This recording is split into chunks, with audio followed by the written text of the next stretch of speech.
አሳማ የሚመስል አፍንጫው ከዝሆኖች አፍንጫ ጋር የሚመሳሰል እንስሳ ማን እንደሆነ ታውቃላችሁ? አርድቫርክ ይባላል።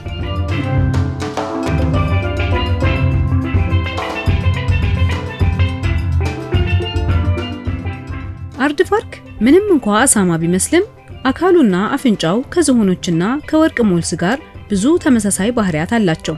አርድቫርክ በአብዛኛው ከሰሃራ በታች ባሉ የአፍሪካ ሀገራት ይኖራል። በምርኮ ውስጥ ያለው አማካኝ የህይወት ዘመን 23 ዓመታት ነው። ከጭንቅላቱ እስከ አካሉ ከ109 እስከ 134 ኢንች ርዝማኔ ሲኖረው ጅራቱ ከ53 እስከ 66 ሴንቲሜትር ርዝመት አለው። እንዲሁም ከ50 እስከ 81 ኪሎ ግራም የሚመዝን ክብደትም አለው።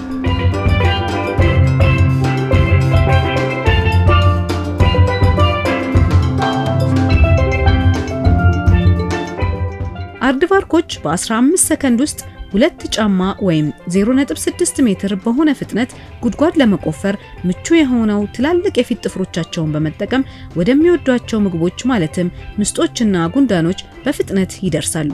አርድቫርኮች ረጅም ተለጣፊ ምላሶች አሏቸው። ምላሳቸውም እስከ 12 ኢንች ወይም 30 ሴንቲሜትር ሊረዝም ይችላል። በእያንዳንዱ ምሽት የምስጥ ኮረብታዎችና የጉንዳን ጎጆዎች በመቆፈር በ10 ሺዎች የሚቆጠሩ ነፍሳትን መጨፍጨፍና መዋጥም ይችላሉ።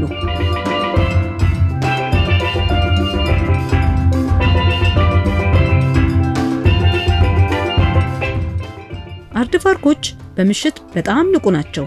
ብቻቸውን ይኖራሉ። በቀን ሲሆን በቦረቦሯቸው ጉድጓዶች ውስጥ እንደ ኳስ ተጠቅልለውም ይተኛሉ። ቀኑ ወደ ምሽት ሲለወጥ አርድቫርኮች አደኖችን ለመፈለግ እየዘለሉ ከጉድጓዳቸው ውስጥ በጥንቃቄ ይወጣሉ። በምሽት ማየትም ይችላሉ። ነገር ግን እይታቸው ደካማና ቀለመ አይነ ስውር ስለሆነ ረዣዥም ጆሮቻቸውንና አፍንጫቸውን በመጠቀም በድምጽና በማሽተት ላይ ይተማመናሉ።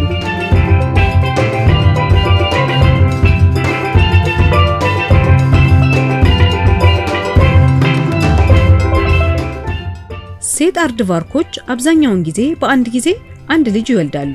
አንድ ህፃን አርድቫርክ ለ2 ሳምንታት ያህል በጉድጓድ ውስጥ ይቆያል። ከዚያም ከእናቱ ጋር በምሽት መኖ ለመመገብ መሞከር ይጀምራል። ህፃናቱ 6 ወር ሲሞላቸው ለራሳቸው ምግብ መቆፈር ይጀምራሉ። በአንድ ዓመት ውስጥ ወደ ሙሉ መጠን ያድጋሉ። የአርድቫርክ ፈጣን የመቆፈር ችሎታ እንደ ጅቦችና አንበሶች ካሉ አዳኞች ለመጠበቅ ይረዳቸዋል።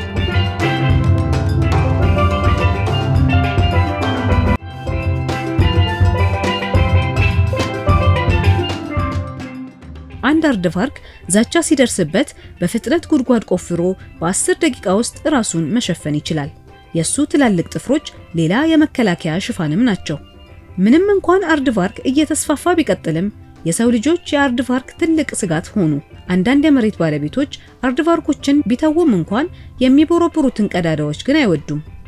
ሰዎች አርድቫርክ በሚኖርበት መሬት ላይ የሰብል ልማት ጸረ ተባይ መድኃኒቶች መጠቀማቸው አርድቫርኮች የሚበሉትን ነፍሳት ቁጥር ቀንሷል።